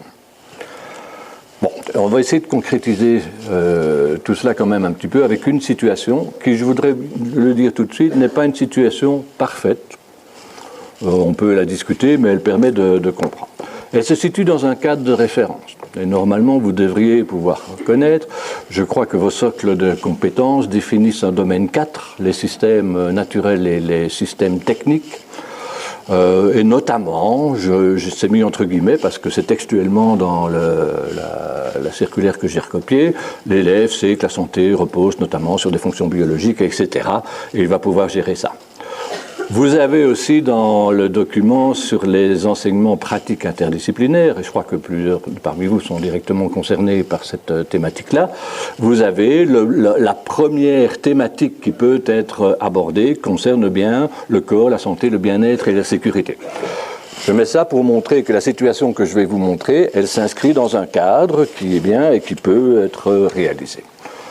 Elle correspond aussi à une compétence. Alors, la formulation de la compétence telle qu'elle est là, c'est pas celle qui est dans vos documents, et peu importe, mais ça pourrait être.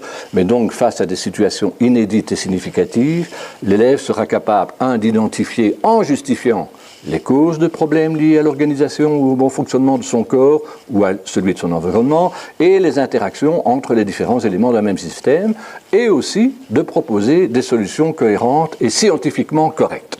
Voilà une formulation qui décrit une compétence et qui donc s'exerce sur toute une série de situations, ce qu'on appelle une famille de situations, où il y a toutes sortes de situations différentes où l'élève va devoir faire la même chose.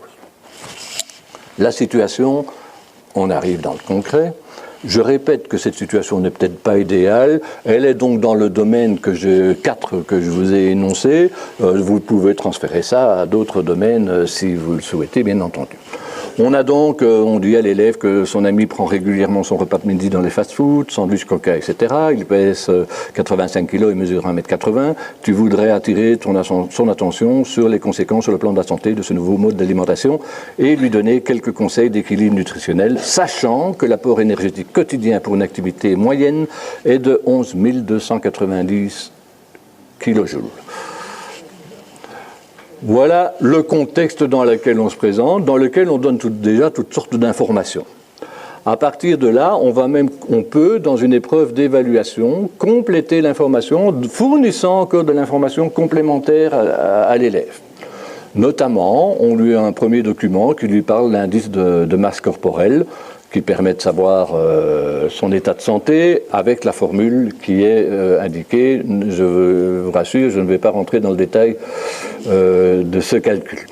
Deuxième document, qui va de pair avec le premier d'ailleurs, c'est le tableau de prévalence de maigreur ou d'obésité. Donc selon l'indice de masse corporelle auquel vous arrivez, vous savez si vous êtes maigre, normal, préobèse ou obèse.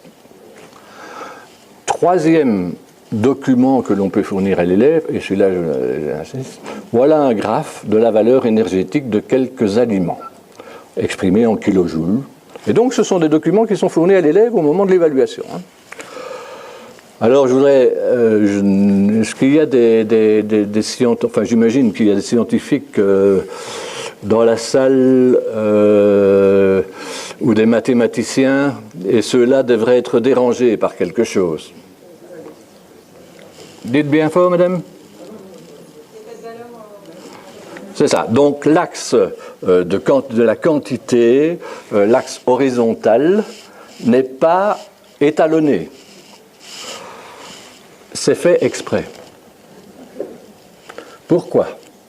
Eh bien, tout simplement parce que quand on est dans des situations complexes, il y a parfois, et souvent même, des informations qu'on n'a pas, qui sont manquantes, que je dois retrouver. Que je peux retrouver où soit sur Internet, si je dispose d'Internet. Ça, c'est une ressource externe, mais aussi parfois dans des ressources internes.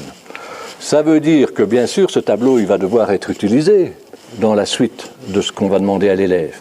Mais l'élève devrait, et il a dû apprendre tout ça, mais devrait pouvoir se dire, mais il me manque un élément, je n'ai pas l'étalonnage du graphe. Comment est-ce qu'il va retrouver ? Ah, mais oui, mais on a parlé au cours, et j'ai revu ça hier, que la sauce grasse, elle est plus ou moins pour 100 grammes à 5500 kJ. Donc, je me souviens, ou bien, je ne connais pas l'étalonnage. Mais donc, grâce à l'information qu'il a apprise et mémorisée, et donc vous voyez l'importance des connaissances, parce que c'est sur elles qu'on va les utiliser pour pouvoir résoudre des situations réelles. Et donc, alors il faut voir maintenant, ça veut dire que les élèves doivent avoir appris à ce que c'est qu'un graphe, à constater que qu'il y a des informations qui manquent, que ça peut exister, et que je continue parce que le temps passe. Qu'est-ce qui se passe ? J'espère qu'on va retrouver.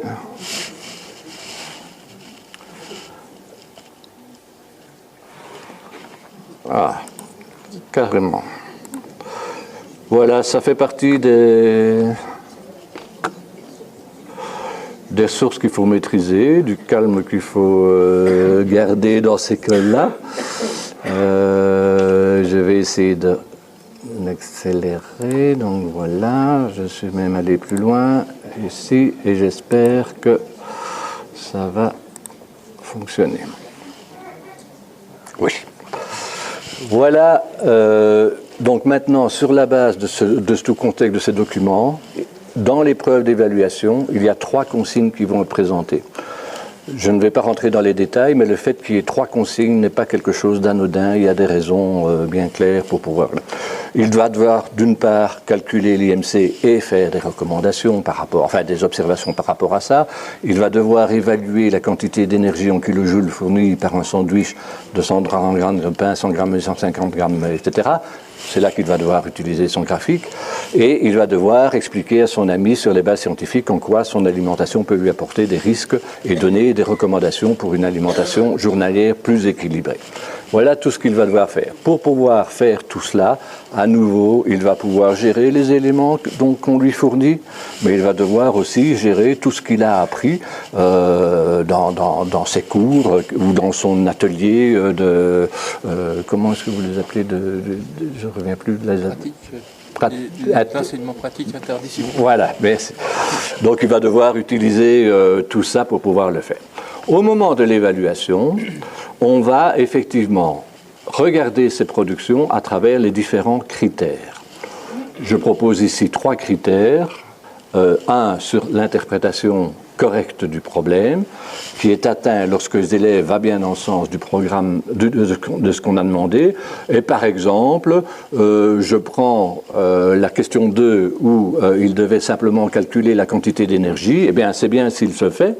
Est-ce qu'il calcule la quantité d'énergie, même s'il se trompe? C'est pas ça qui m'intéresse dans le critère de pertinence. Est-ce qu'il fait bien ce qu'on lui a demandé? Est-ce que ça a du sens par rapport à ce qu'on a demandé? Deuxième critère, qui est ce qu'on appelle indépendant, c'est l'utilisation correcte des outils de la discipline. C'est-à-dire, est-ce que l'élève utilise bien et fait correctement, cette fois-ci, ce qu'il fait? Notamment, est-ce qu'il, pour la question 2 toujours, est-ce qu'il utilise bien la bonne manière de calculer la valeur énergétique? Est-ce qu'il étalonne correctement le graphe dont l'axe horizontal n'est pas étalonné? Est-ce qu'il effectue les calculs qu'il fait, est-ce qu'ils sont corrects? Donc vous voyez, on a déjà 2 regards différents. Est-ce qu'il fait des choses pertinentes? Et maintenant, est-ce qu'il fait des choses correctement? Troisième critère, qui est encore indépendant, c'est la cohérence de la production.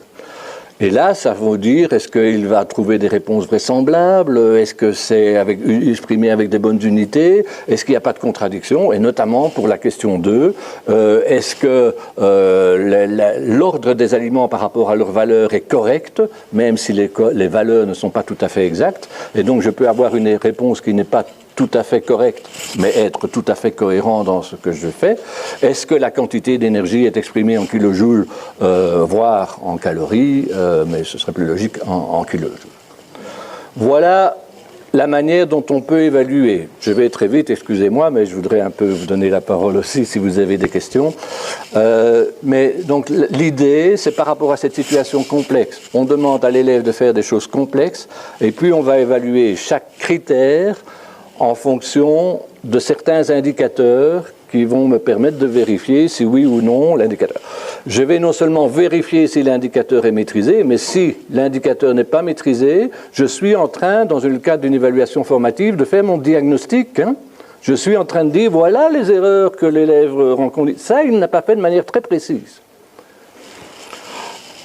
Je dois maîtriser, donner un niveau, la plupart du temps, de maîtrise d'un critère.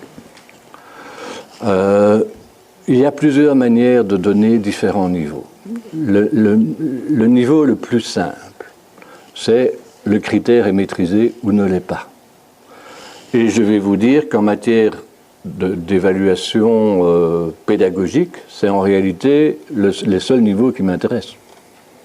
Est-ce que l'élève maîtrise ou non ce qu'il doit maîtriser? Et s'il ne maîtrise pas, quelles sont ses difficultés? Mais c'est le seul niveau. Mais, et je crois que c'est dit d'ailleurs dans un de vos textes, on veut aussi affiner, et on donne des niveaux, par exemple en 4 niveaux.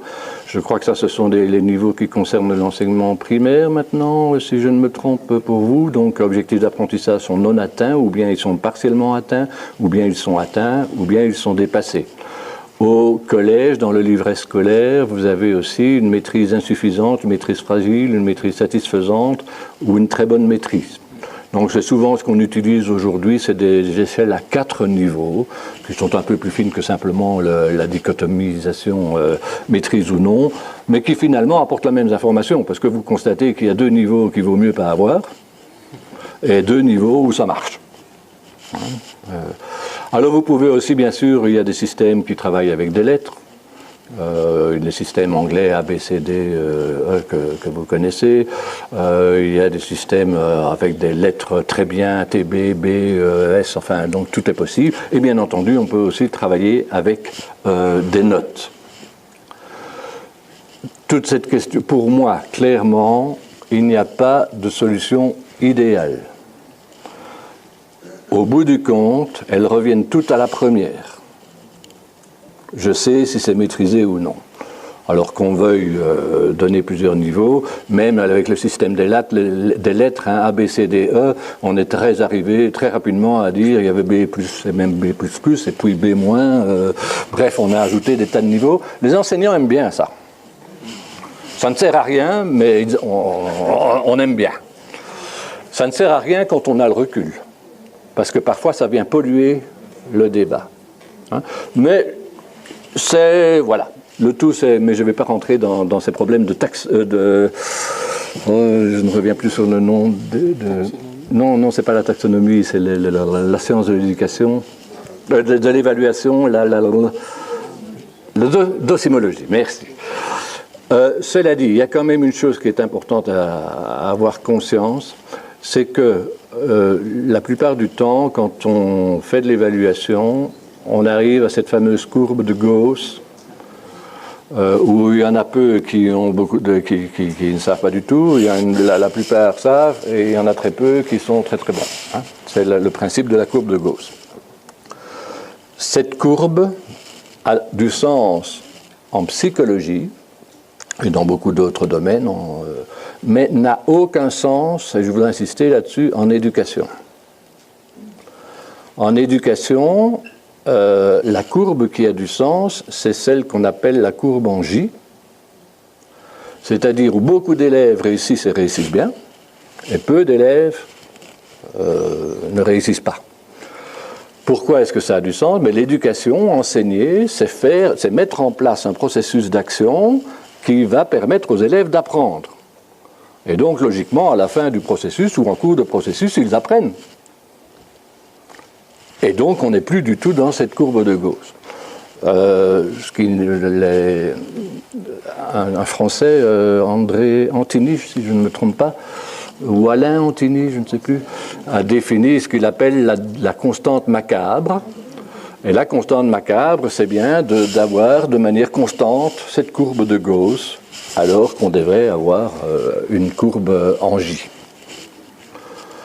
Je vous dis ça sans doute, oui, dans les dérives potentielles, mais j'en ai parlé et je vais donc évaluer les indicateurs et non pas les critères. Ça, je sais que je me bats souvent avec des concepteurs d'épreuves parce qu'ils font des grilles de correction avec des critères, avec des indicateurs, mais ils mettent les points par rapport aux indicateurs. Et donc, ça veut dire qu'on évalue les indicateurs et non pas les critères.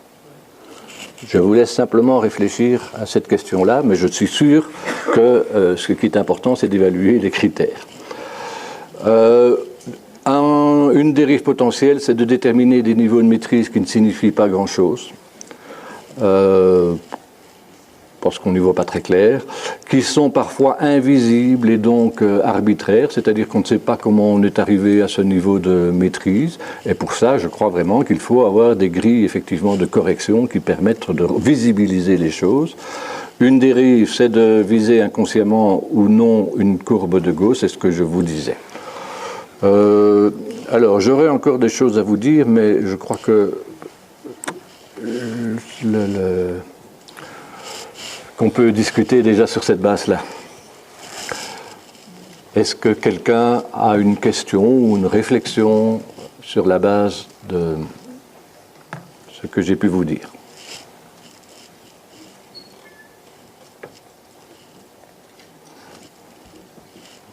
C'était parfait. Ah. Et concernant la situation de problème, quand vous avez dit que la situation de problème ne doit pas demander à l'élève d'apprendre quelque chose en plus, et que finalement, cette situation de problème doit être là simplement pour une évaluation finalement Oui, je vous écoute. de ce qu'il a appris. Oui. Mais du coup, ça pose un problème, parce que tout à l'heure, vous avez dit aussi qu'il fallait apprendre aux élèves à gérer ces situations problèmes ou ces situations complexes. Donc ça vient un petit peu en contradiction avec ce que vous avez dit dans ces deux temps. Ça ne vient pas en contradiction, mais je n'ai pas été suffisamment clair. Quand je parle de situations problèmes, il peut y avoir des situations problèmes à des fins d'évaluation, mais il y en a d'autres qui sont à des fins d'apprentissage. Mais qui doit être une situation problème, c'est-à-dire que au moment où on travaille la situation problème à des fins d'apprentissage, ce qu'on va apprendre, c'est apprendre à résoudre des situations complexes. Cela signifie qu'avant cette résolution, on a appris les ressources. Donc tous les savoirs et savoir-faire, eux, ont été appris préalablement. Et ensuite, on est confronté dans une situation où normalement on maîtrise toutes les ressources, et ce que l'on va apprendre, c'est à analyser la situation pour pouvoir savoir quelles ressources il faut mobiliser pour pouvoir résoudre la situation problème. Et donc, il y a un véritable apprentissage de cette situation complexe également, mais dont les ressources nécessaires, elles, sont déjà connues. Et donc, c'est elle que l'on n'apprend plus dans la situation problème. Et puis, à côté de ça, il y a bien sûr des situations problèmes où, normalement, on a appris toutes les ressources que contient la situation et on a appris la démarche nécessaire pour pouvoir mobiliser. C'est plus clair comme ça ? Une question là-bas. Soit vous avez une voix forte, soit vous attendez le...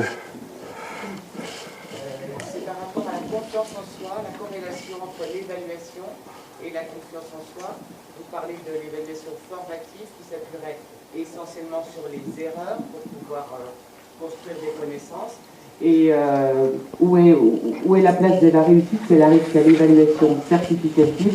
Le risque est que l'enfant n'ait pas construit sa confiance qui peut garantir sa réussite en évaluation certificative. Oui, questionnement autour de confiance en soi et évaluation.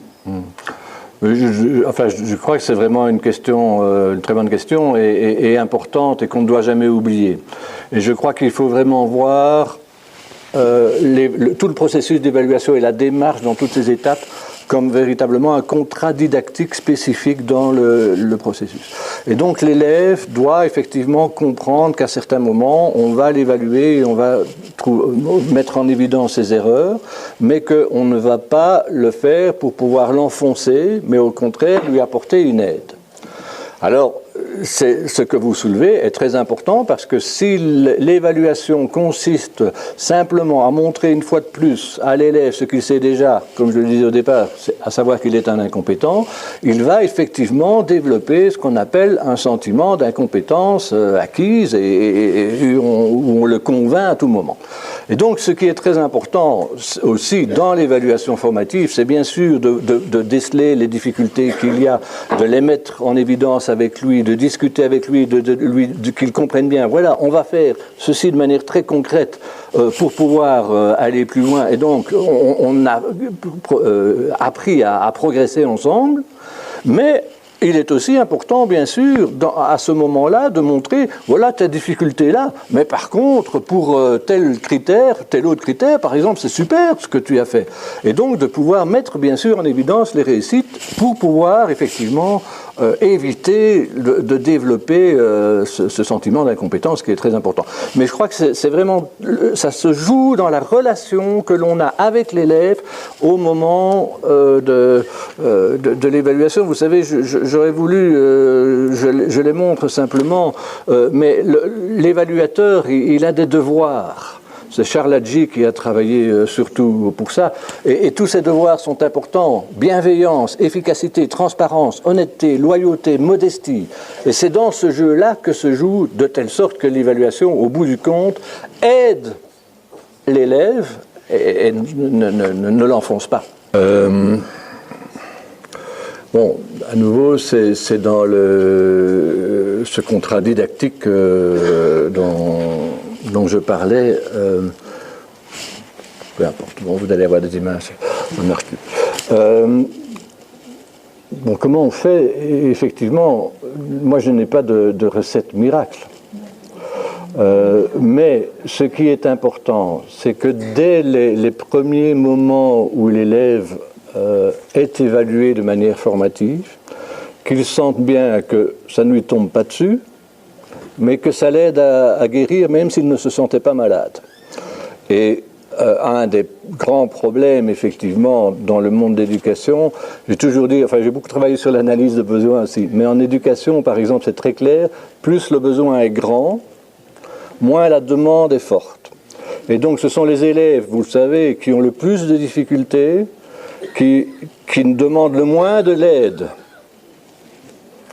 D'habitude, les enfants qui demandent de l'aide, ou les jeunes qui demandent de l'aide, c'est qu'ils n'en ont pas trop besoin.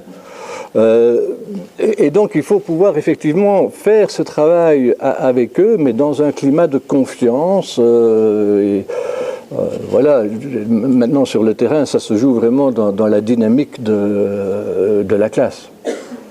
J'avais une deuxième question. Ce sujet des compléments, parce que je vais vous rejoindre là tout à l'heure, parce que vous avez aussi évoqué la question de l'histoire de l'évaluation de type. On sait que voilà, il y avait un énorme travail qui a été fait.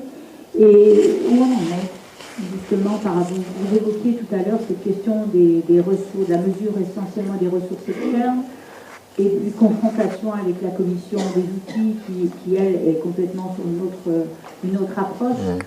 Quels sont les choix qui ont été effectués actuellement? Mais disons, les choix dans les épreuves externes certificatives évoluent effectivement vers plus de prise en compte des compétences et donc d'essayer de présenter des situations complexes, intégrées, avec l'utilisation de grilles de correction, avec des critères et des indicateurs. Donc le choix est, je dirais, positif.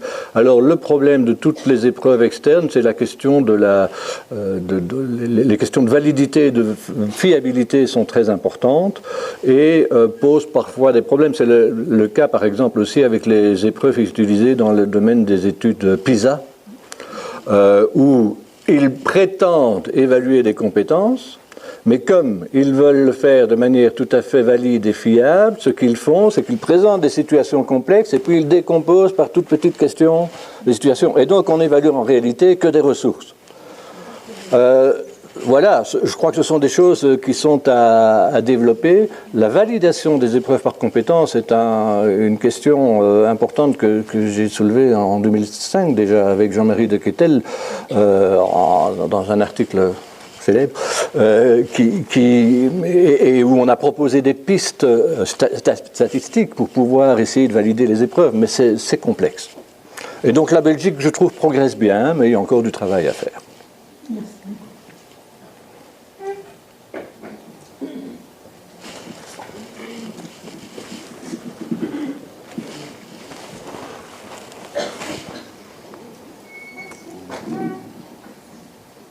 Oui, vous parlez ici, je pense, une majorité de convaincus, mais nous sommes là aussi à titre de formateurs.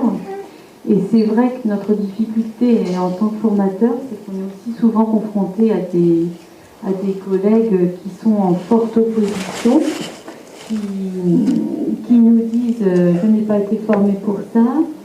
Et aussi, je crois qu'une de nos grandes difficultés en tant que formateur, c'est de faire passer le message, et là si vous avez une solution, je serais vraiment preneuse, qu'en fait on a changé de paradigme. C'est vrai qu'on est souvent devenus enseignants sur le modèle de nos enseignants précédents, qui eux-mêmes étaient enseignants sur le modèle de leurs enseignants précédents, etc. Je ne vais pas remonter jusqu'au Moyen-Âge.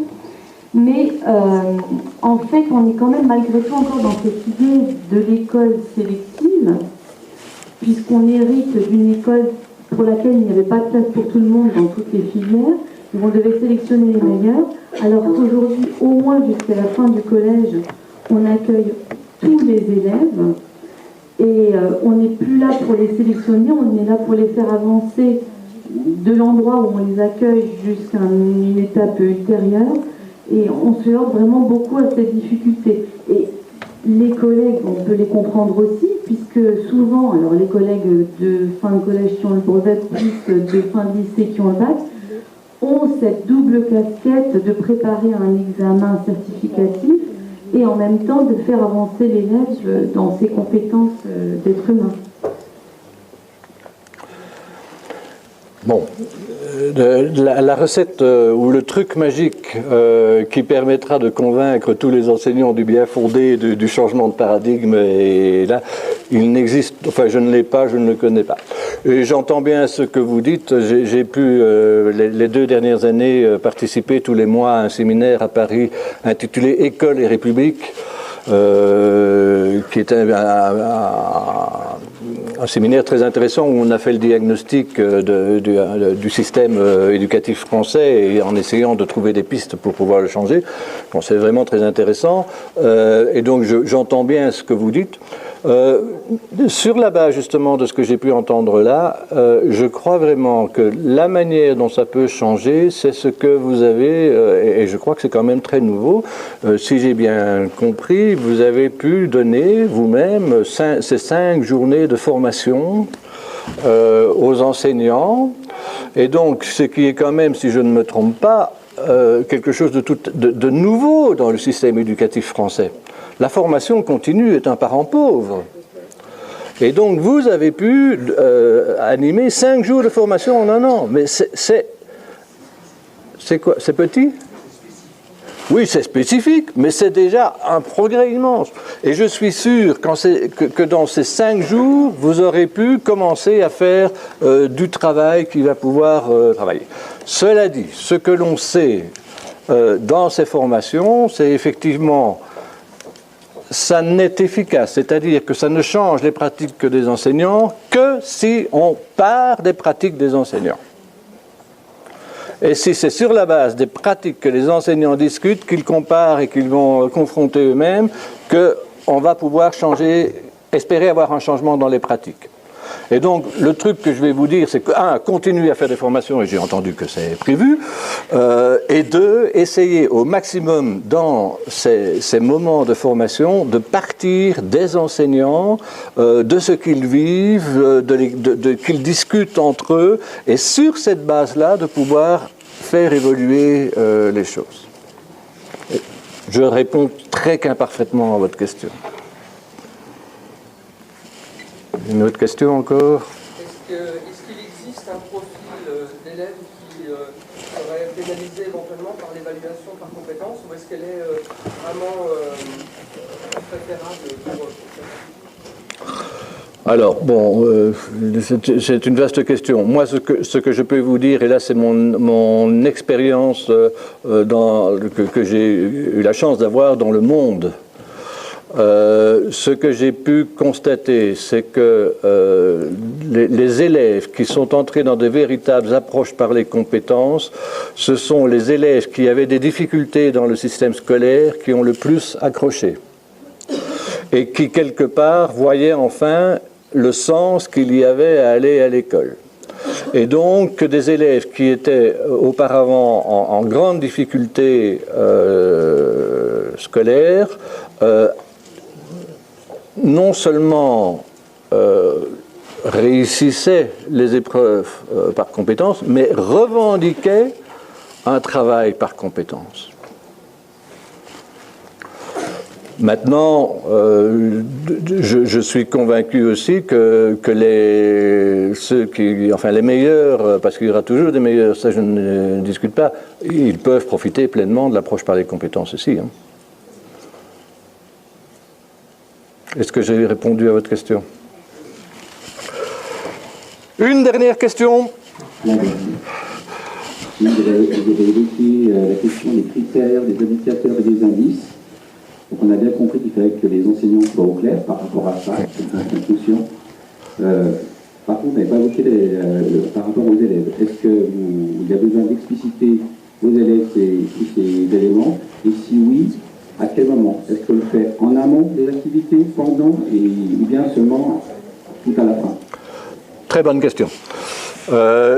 J'en profite pour dire que si effectivement il y a des tas de points que je n'ai pas pu aborder sur la question de l'évaluation, donc j'ai effectivement écrit un livre qui s'intitule « Évaluer des compétences », qui je crois est disponible dans le centre de documentation, enfin ici, où vous trouverez des réponses plus complètes à ces questions. Mais pour répondre à la question,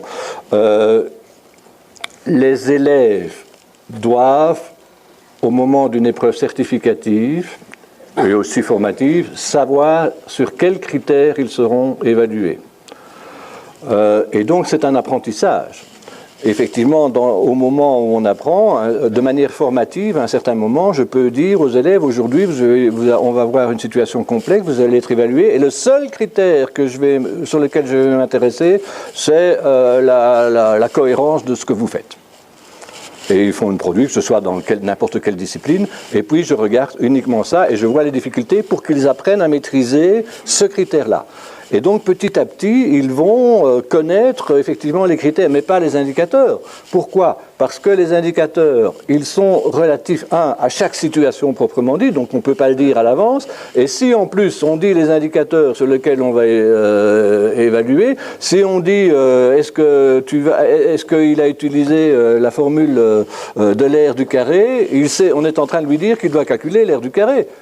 Donc, voilà, ça répond. Mais c'est un réel apprentissage et vraiment plus l'élève plus les choses sont transparentes, et ça répond aussi peut-être à la question de la confiance en soi, plus les choses sont transparentes, plus l'élève pourra, performer et deux, avoir confiance dans le processus.